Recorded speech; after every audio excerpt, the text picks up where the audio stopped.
हाँ जी, जिस चीज़ का इंतज़ार था, जिस चीज़ के लिए इतने सारे मूवमेंट्स, इतने सारे सैक्रिफाइसेस, कितनी सारी दिन रात हमने एक करी है इस पर्टिकुलर मूवमेंट के लिए। Tomorrow your exams are starting, so certain points I wanted to stress upon before you go and give your best in your exams. ये 5 बातें अच्छे से सुन लेना।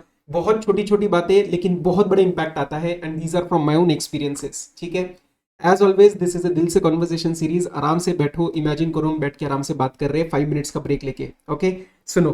पहली बात, मेरा सिलेबस कंप्लीट नहीं हुआ है, इट्स एब्सोल्युटली फाइन।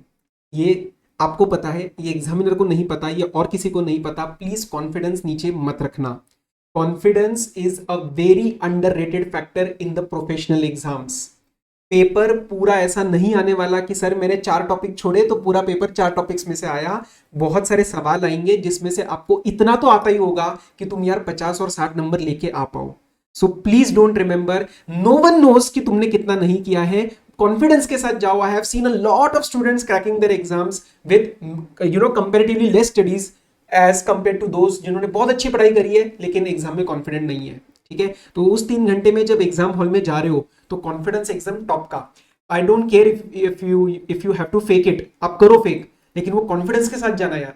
ठीक है, वो 3 घंटे में आपको अपना बेस्ट दे के आना है। एंड आप इतना तो आता है यार कि हम 50 और 60 ले आए, इतना तो आता है हमें। ठीक है, ये बार बार बोल के जाना। Don't focus on what has not been done, focus क्या आता है वो पेपर में अच्छे से पहले करना है। पूरा पेपर मुश्किल कभी भी नहीं होता है। ठीक है, उसी के रिस्पेक्ट में जो मैं आपको नेक्स्ट पॉइंट लिंक कर रहा हूं कि हो सकता है एक आध पेपर थोड़ा सा अबव एवरेज आ जाए या फिर कोई पेपर थोड़ा सा इजी आ जाए। सुनो मेरी बात, अगर पेपर थोड़ा सा अबव एवरेज आया, do not panic, understand, take a deep breath in the paper. आप आराम से सोचना कि ये पेपर सबके लिए ऐसा है। So now the game is not about who is well prepared, now the game shifts to who is able to handle that situation very calmly. मेरे टाइम पे डीटी का पेपर, में बीच बीच में आपको 2 एक्सपीरियंसेस बताऊंगा अपने। मेरे डीटी के पेपर में क्वेश्चन नंबर 1 एक आया था। इट वाज ऐसा ही, मतलब मेरा ओल्ड कोर्स और न्यू कोर्स का हिसाब था, एंड न्यू कोर्स के रिस्पेक्ट में कुछ उसमें एडजस्टमेंट्स आई थी इन डेज की। और जितने हम ओल्ड कोर्स वाले थे बहुत सारे लोग पैनिक कर गए थे। मैंने सिर्फ इतना सोचा कि यार ये जो इन डेज का इंपैक्ट है ना, ये सिर्फ लास्ट में जाके आने वाला है, जितना आता है उतना तो कर लेते ना। It was mat mixed with this in days, और मैंने उतना किया and I ended up with a respectable 70+ score in DT. But अगर आप वहां पे पैनिक कर गए उस सिचुएशन में तो फिर आपका वो पूरा पेपर जाएगा। जबकि पैनिक होने वाली बात वो 2 4 5 नंबर के लिए होती है या एक आध सवाल के लिए होती है। तो पूरा पेपर कभी भी ऐसा मुश्किल नहीं लगेगा। आपको वो फीलिंग आएगा कि पूरा मुश्किल है, होता नहीं है। हो सकता है एक सवाल मुश्किल है, तो डू नॉट गेट उतना लो मत फील करना। साइमल्टेनियसली अगर पेपर इजी आए, it always becomes a area of silly mistakes, क्योंकि आप एक्साइट हो जाते हो, ये भी आता है वो भी आता है। नहीं, शांति। कोई भी पेपर आए, कैसा भी पेपर आए, शांति रख लेना। इमेजिन करना ये चीज सबके लिए है, तो आपका गेम शिफ्ट हो जाएगा कामली हैंडल करने में, to avoid silly mistakes and to avoid the panic. समझे? दूसरी बात, पहला जब पेपर देने जाते हो ना, तो आपको थोड़ा सा एक पैनिक होता है, थोड़ा सा एक डर होता है। और शायद जब आप क्वेश्चन पहला सॉल्व करोगे ना, तो यू विल, मतलब मेरे साथ ऐसा हुआ था एफआर में कि मैंने बहुत ज्यादा रीचेक किया कि यार ये सही कर रहा हूं ना, ये सही कर रहा हूं ना, उसके वजह से थोड़ा सा स्पीड धीरे हो जाती है। ऐसे मत करना, ये चीज याद रखो। अपना नॉर्मल स्पीड मेंटेन करते चलो, and don't recheck again and again. Don't recheck again and again कि हाँ यार ये ठीक कर रहा हूं ना, ये बार बार ठीक कर रहा हूं ना। वो उसके चक्कर में सही चीज भी कभी कभार गलत हो जाती है। तो इट्स ओके, फर्स्ट पेपर है, थोड़ा 10-15 मिनट्स लगेगा, आधे घंटे के बाद you will be pretty normal. ठीक है, एकदम शांति से पेपर देना, बार बार रीचेक मत करना, डोंट डाउट योर सेल्फ। एक बार अच्छे से रीड करो and you go into it. Okay, तीसरी बात, भैया कृपया करके पेपर डिस्कशन मत करना। यूट्यूब पे वीडियो पेपर बेसिक रिव्यू देखना है तो एक ठीक है, लगता है कि कैसा है, मुश्किल आसान, हाँ ओके ओके लगा। Discussion question answer matching please मत करना। मेरा कॉस्टिंग का पेपर था, ग्रुप 2 का पहला पेपर, हमारे 8 पेपर हुए थे। तो उसके अंदर मेरे पहले 2 सवाल 5 और 5 नंबर का जो आया था, दैट वाज रॉन्ग। और मेरा पूरा दिमाग उसी में जाके बैठ गया था। बाद में पता चला कि वही दोनों मेजर रॉन्ग्स थे, बाकी ऑलमोस्ट पेपर इजी था। पर मैंने बहुत टाइम वेस्ट किया अगले पेपर के लिए, विच वॉज आई थिंक इसका, हाँ इसका का पेपर होता था उस टाइम। तो प्लीज डिस्कशन नहीं, एग्जाम सेंटर से निकले चुपचाप घर।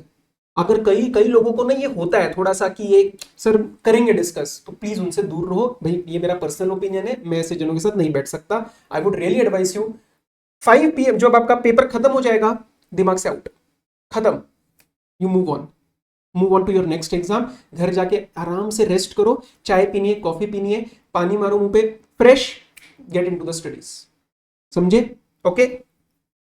सेंटर पे आधा घंटा पहले पहुंचना है। I am seriously requesting you this, and में नॉर्मल टाइम से आधा घंटा पहले निकलना, और हो सके तो प्लीज सेंटर पे मत पढ़ना। मैं कभी भी सेंटर पे जाके नहीं पढ़ता था। मुझे ऐसा लगता है कि सेंटर पे जाके जो आप पढ़ते हो या एकदम डिस्कस करते हो, ये बता दे, ये भी बता दे, करी कराई चीजें थोड़ी सी खराब हो जाती है रिवीजन के चक्कर में। I feel this things can get spoiled. आप घर पे पढ़ो जितना पढ़ना है, and at one moment close your books कि डन सर, हो गया, ठीक है, अब हो गया जो होना है, मैं पास होने वाला हूं। फिर वो कॉन्फिडेंस वाले लेवल पे आपको लेके जाना है, बराबर? ओके। पांचवी जो बातें हैं वो एकदम पर्सनल लेवल पे है। 2 पानी की बोतल लेके जाना। सर ये क्या बता रहे हो? अरे एकदम छोटी छोटी चीजें बता रहा हूं। अभी गर्मी के टाइम पे आपको प्लीज 2 पानी की बोतल लेके जानी है। हो सके तो वो छोटी वाली पानी की बोतल, just have water before going into the exam, and दूसरा वाला फिर आप यूज करो while you are writing the exam. This is just a very personalised tip, क्योंकि मैं सोचता हूँ कि मैं अपने भाई बहन, अपने एक दोस्त से बात कर रहा हूँ, ठीक है, मैं यहाँ पे फैकल्टी की तरह नहीं आता इन सीरीज के अंदर।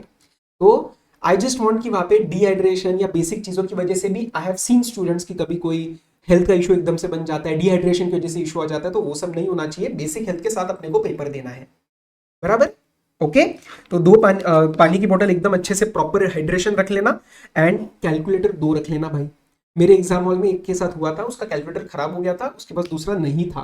आई डोंट नो, फिर ही अरेंज्ड किसी और, उसके वो एग्जामिनर जो हमारे वो थी teacher, she was kind enough कि दूसरे से अरेंज करवा के उसने दिया। बट प्लीज छोटी छोटी बातें हैं, फर्क पड़ सकता है।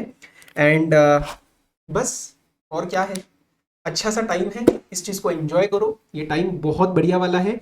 और मुझे वो भाग मिल्खा भाग वाली मूवी का एक डायलॉग याद आया, कि जो वो उसको कहता है ना, फरहान अख्तर को, दूसरे वाले उसका, दूसरे कंट्री का, कि ये तुम्हारी जिंदगी की आखिरी रेस हो सकती है। तो वो कहता है कि दौड़ूंगा मैं वैसे ही, तो तुम्हारा ये आखिरी एग्जाम होने वाला है before you step into the professional world. या सी एंटर के बच्चे जो आर्टिकलशिप में जाने वाले हैं, वो एग्जाम भी वैसे ही दो, एकदम फाड़ के रख दो, एकदम मतलब होता है ना, एक अच्छे से अपने साइड से बेस्ट दे देना है, या कॉन्फिडेंस आ जाए कि यार क्वेश्चन ये नहीं आना चाहिए मैं पास होऊंगा या नहीं होऊंगा, क्वेश्चन ये आना चाहिए कि 60 आएंगे या 70 आएंगे, ऐसे वाले लेवल पे हमें जाना है, और तुम उसके लिए काबिल हो। So go, make me proud, make your faculties proud, and most importantly make yourself proud, because you have work very hard for this day. ठीक है, जाओ अच्छे से। और एंड में जैसे हमें एक होता है ना कि मैं एकदम आपको हक करके बोलूंगा कि भाई you are ready, go and give your best. ठीक है, चलो bye bye, take care. Telegram पे मैं कनेक्टेड रहूंगा, बीच बीच में जो चीजें चाहिए रहेंगी, और आईडीटी के टाइम पे तो अपन मिल ही रहे ना पेपर नंबर 5 के लिए। यस, चलो go, all the very best, bye bye.